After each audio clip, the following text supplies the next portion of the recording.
Voilà, comment on peut faire maintenant pour essayer de...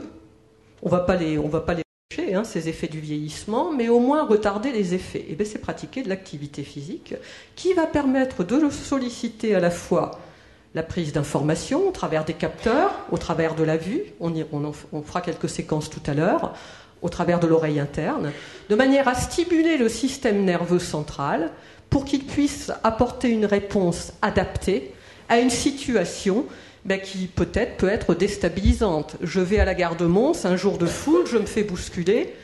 Si mon corps a été entraîné pour résister à une bousculade, je ne tomberai pas. Si je suis suffisamment tonique, je ne tomberai pas. Par contre, si je ne suis absolument pas tonique, c'est clair, je me retrouve au sol. Et une fois que je me retrouve au sol, est-ce que je suis capable de me relever? Oui, non. Est-ce que je me suis cassé quelque chose?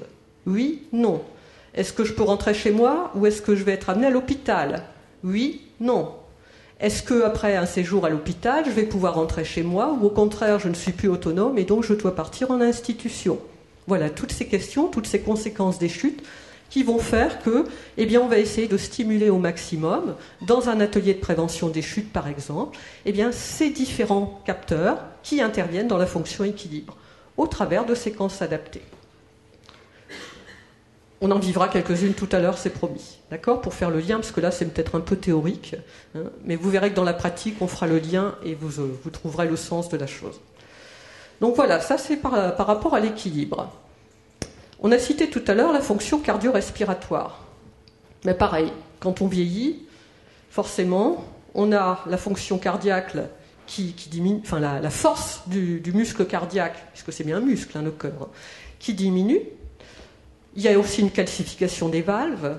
Il peut y avoir un épaississement au travers des différents vaisseaux, des artères, etc., dû à des dépôts de plaques d'athérome, etc. Donc le sang circule peut-être un peu moins bien également. Il peut y avoir au niveau cardio-respiratoire, respiration, une diminution du volume de la cage thoracique, une mauvaise sollicitation des muscles intercostaux qui favorise également ce raccourcissement, ce rétrécissement de la cage thoracique. Si j'ai un volume moindre au niveau de ma cage thoracique, forcément, je vais moins bien respirer. Et si je respire moins bien, je vais être sujet à m'essouffler très, très, très vite, même pour un tout, tout petit effort. D'accord? Monter des escaliers, par exemple. Un test très simple aussi. Monter les escaliers, est-ce qu'en haut, on est essoufflé ou est-ce que l'on ne l'est pas? Ça peut être un test tout simple que l'on peut faire chez soi. Sauf si on a un rez-de-chaussée, un plein pied. Mais sinon, voilà. D'accord? Donc, la fonction cardio-respiratoire, c'est pareil, il faut l'entretenir. C'est-à-dire que dans une séance, on va pouvoir proposer des exercices qui vont permettre aux personnes de, bien entendu, sans faire n'importe quoi, de pouvoir augmenter leur fréquence cardiaque pour pouvoir conserver une qualité de vie au quotidien.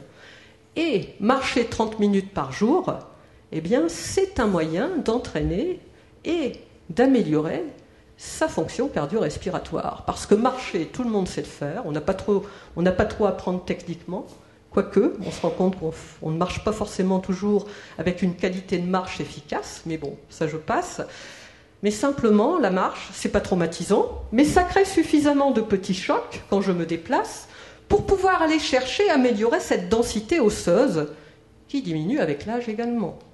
On parle d'ostéoporose, d'accord? Au fur et à mesure que je vieillis, et là encore, c'est inéluctable, mes cellules osseuses diminuent, elles n'arrivent plus à se régénérer aussi vite, ce qui fait que ma densité osseuse, elle aussi, va diminuer. Ce qui entraîne, vous connaissez bien sûr les risques de fracture, d'accord? Même si au départ, souvent, la fracture, c'est une conséquence. C'est-à-dire, par exemple, si je prends le col du fémur, si je commence à avoir ici un col du fémur, un os qui se déminéralise, il va être plus fragile et ça va pouvoir provoquer une chute. Et si je tombe, là, je peux me casser quelque chose. Donc très souvent, ça n'est pas la chute qui provoque la fracture du col du fémur, c'est que déjà, cet os-là, il est fragilisé. Et c'est lui qui provoque la chute.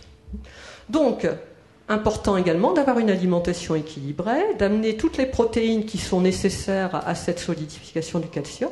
Et l'activité physique aide la minéralisation de l'os. Elle permet, au travers de petits chocs adaptés, de pouvoir reconstituer ces cellules osseuses qui vont permettre de conserver une densité qui soit satisfaisante.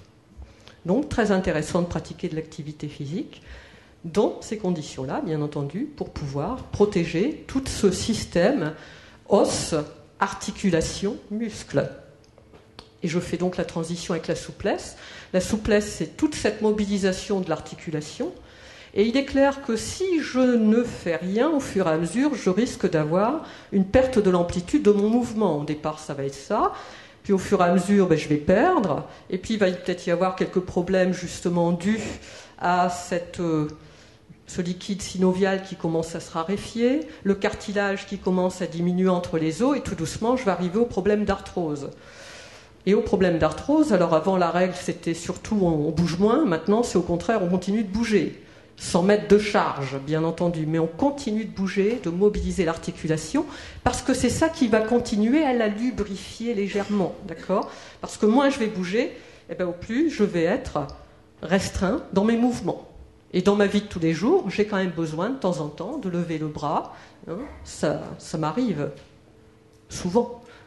Donc l'intérêt également de mobiliser cette fonction souplesse, mobilisation articulaire par des gestes adaptés, c'est de pouvoir continuer à garder cette amplitude de mouvement, à pouvoir continuer à entretenir cette lubrification articulaire qui va nous permettre non pas d'éviter l'arthrose, mais au moins d'éviter qu'elle s'aggrave trop rapidement.